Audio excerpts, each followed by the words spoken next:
تو اس لیے پھر اس کو پھر کیا کہا جائے. تو جی تو میرا تو یہ خیال ہے یہ بڑی بڑی اہم رائے دی آپ نے بھی اور اوریہ صاحب نے بھی. لیکن اوریہ صاحب ایک اور سوال ذرا سے میں الگ کرتا ہوں اس کو کہ ہم دیکھتے ہیں ہمارے یہاں بھی بڑے بڑے کیسز ہوتے ہیں. ڈینیل پرل کا کیس ہے, ملزمان جو ہیں مطلب وہ چھوٹ گئے اور کتنے برس کے بعد آپ دیکھیں 2001 میں 2 میں واقعہ ہوتا ہے اور کیس چلتا ہے 18-20 برس رہا ہو جاتے ہیں. اور کراچی میں بہت بڑے ملزم جو ہیں مطلب لیاری گینگ وار کے, وہ 3 مقدموں میں بری ہو جاتے ہیں.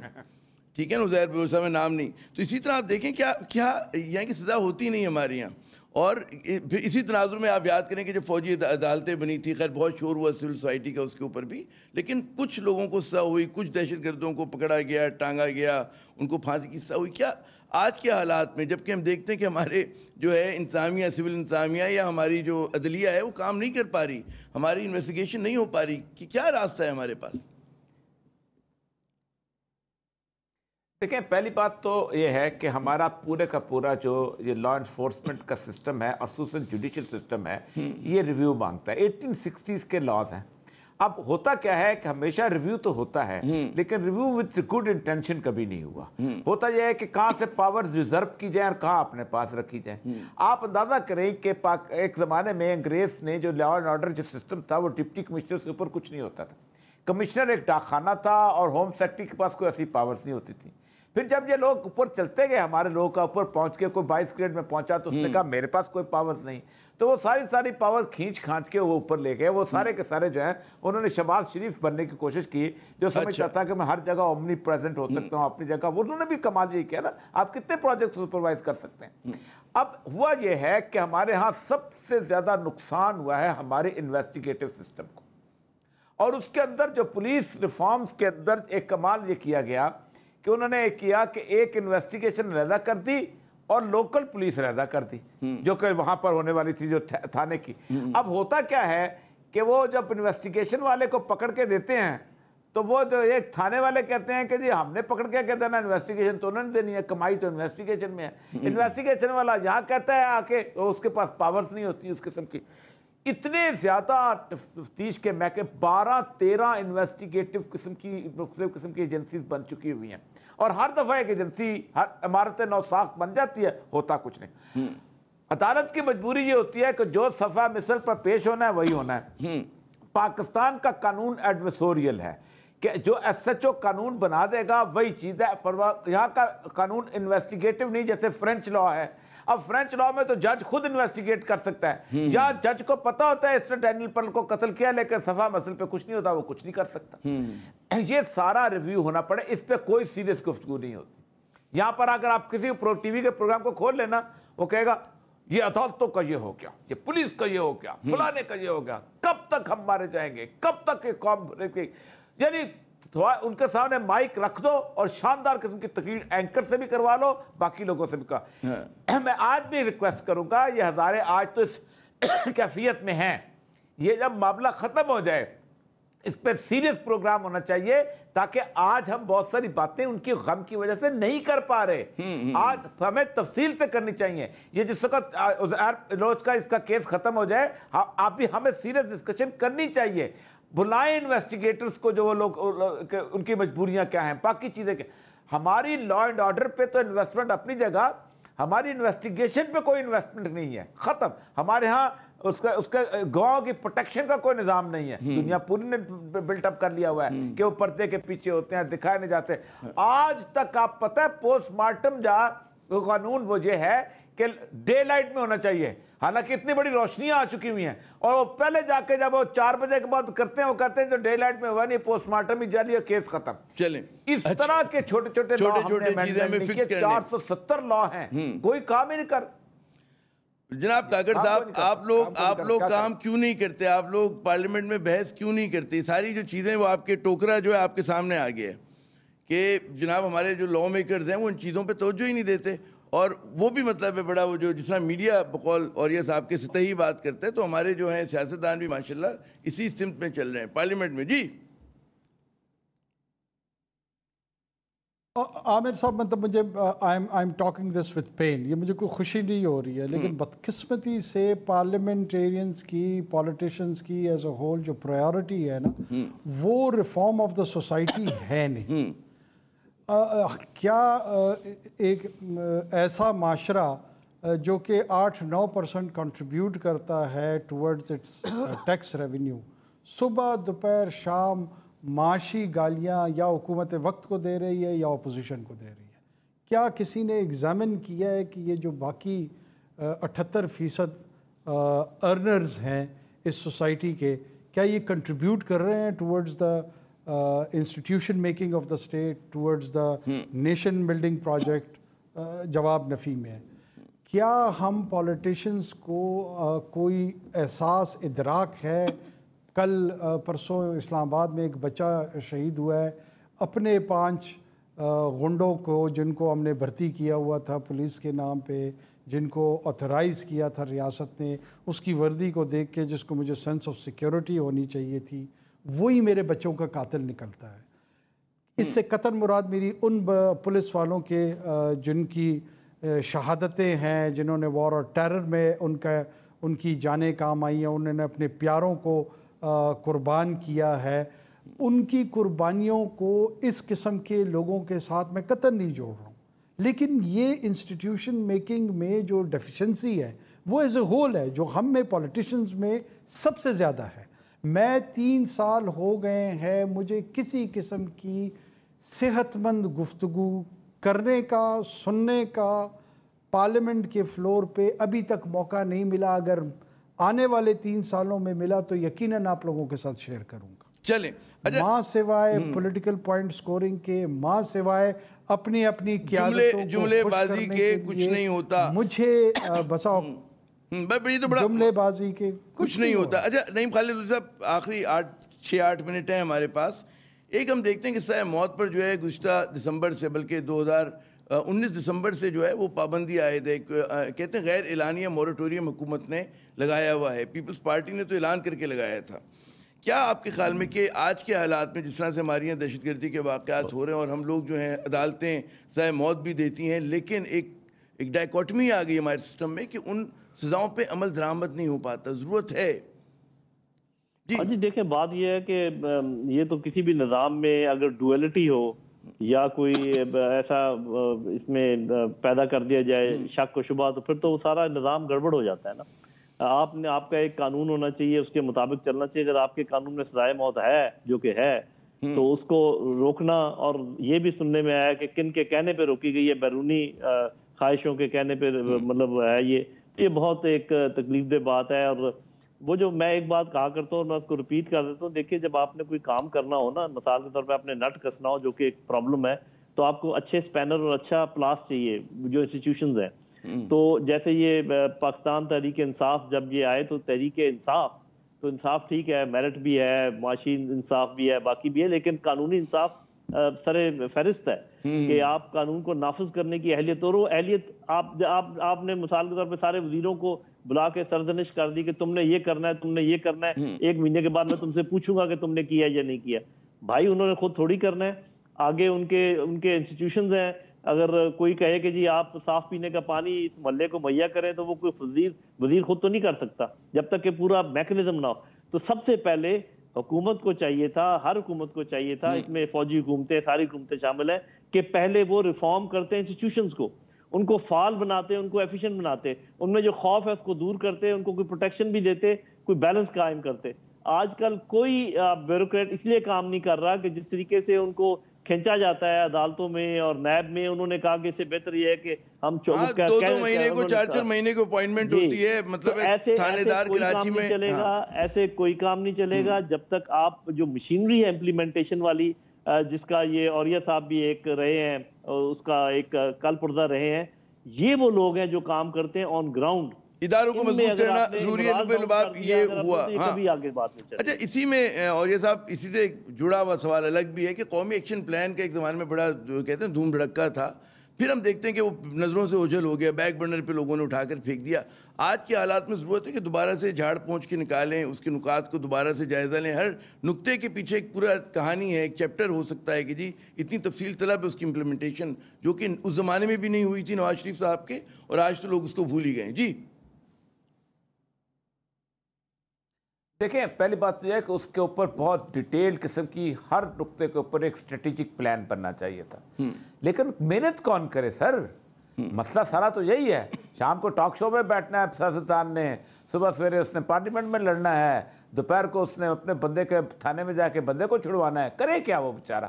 مصروف بہت ہے نا، اصل مسئلہ یہ اس نے 2-3 کو لائسنس بھی لے کے دینا ہے، یہ معاملہ ہو چکا ہوا ہے۔ ہمارا بیوروکریٹ کوئی کام نہیں کرتا، تباہ و برباد کر دیا پاکستان کی بیوروکریسی میں، کہ یہ وہ بیوروکریسی ہے کہ جس نے پہلے 25 سال جو ہے ایک پاکستان کو بنا دیا۔ یہ وہ بیوروکریسی جو اس کے کانٹے جو تھے ان سے انہوں نے کامن پن کی جگہ استعمال کر کے اور پتہ نہیں کہاں کیا ملک کو بنایا تھا، تباہ کر دیا، پولیٹیسائز کر دیا۔ اب وہ صرف سیاستدان کو دیکھتی ہے اور اس کے پیچھے دو ملاتی رہتی ہے۔ یہ المیہ ہے ہمارا، اور المیہ اس کو ٹھیک کرنے کے لیے مجھے نہیں سمجھ آتی کہ آسمان سے فرشتے اتریں گے یا کوئی اور لوگ آئیں گے۔ میں تو اس چیز کا قائل ہو گیا ہوں کہ جب تک ہم کھل کے اپنے آپ کے اوپر تنقید نہیں کریں گے، میں اگر میڈیا میں ہوں تو مجھے اپنے اوپر تنقید کرنی چاہیے، اگر کوئی بیوروکریٹ ہے تو اسے اپنے اوپر تنقید کرنی چاہیے۔ وہ اپنے آپ کو ٹھیک نہیں کریں گے، کھل کے کریں گے، کسی کا لحاظ نہیں کریں گے، تب ٹھیک ہوگا سر یہ معاشرہ، کام نہیں چلے گا۔ ہم کیوں نہیں ڈسکشن کرتے؟ درست کاکر صاحب، لاسٹ ہم کیوں نہیں ڈسکشن کرتے؟ ایک ایک نقطہ اٹھائیں، بالکل ایک ایک نقطہ اٹھائیں، ایک وہی میں نے کہا کہ ہر نقطے پہ ایک آپ پورا چیپٹر لکھ سکتے ہیں، کتاب لکھ سکتے ہیں۔ کاکر صاحب فائنل ورڈز جی، ایکشن پلان کیوں نہیں آپ لوگ بات کرتے اس پہ؟ دیکھیں اس میں بات شروع کرنے سے ہی ساری بات فرسٹ سٹیپ لینے سے ہوگا۔ ہمیں جیسے آج کے پروگرام میں ہم نے یہ انیشیٹ کیا ہے تو بات شروع کر دینی چاہیے۔ بالکل اوریا صاحب درست کہہ رہے ہیں کہ جب تک سیلف کرٹیسزم، انٹروسپیکشن نہیں ہوگی، خود احتسابی نہیں ہوگی، خود پہ نکتہ چینی نہیں ہوگی، کنسٹرکٹیو کرٹیسزم شروع نہ ہو، ایسے نہ ہو کہ بس criticism for the sake of criticism ہو۔ جب تمام لوگ اپنے اندر جھانکنے کی صلاحیت to peek within yourself وہ پیدا کر لیں گے تو بہت سارے معاملات وہ سنبھل جائیں گے۔ بات جو ہے وہ خود تنقیدی سے شروع ہونی چاہیے۔ بہت شکریہ انوار الحق کاکر صاحب، جناب نعیم خالد لودھی صاحب اور اوریہ مقبول جان صاحب۔ میں اپنے تینوں مہمانوں کا شکریہ ادا کرتا ہوں۔ ناظرین، بات ایک تو خود تنقیدی بہت ضروری ہے، اس کے ساتھ ساتھ اگر ہمیں اندرونی اور بیرونی دشمنوں کا مقابلہ کرنا ہے تو اپنے صفوں میں اتحاد کی ضرورت ہے، اور ایک اس چیز کو سمجھنا ہے کہ ان حالات میں اہم چیز کیا اور غیر اہم کیا ہے۔ غیر اہم پر اگر ہم زور کم دیں اور اہم چیزوں پہ زیادہ زور دیں تو غالباً گاڑی آگے چل سکتی ہے۔ عامر ضیاء کو اگلے پروگرام تک کے لیے اجازت، خدا حافظ۔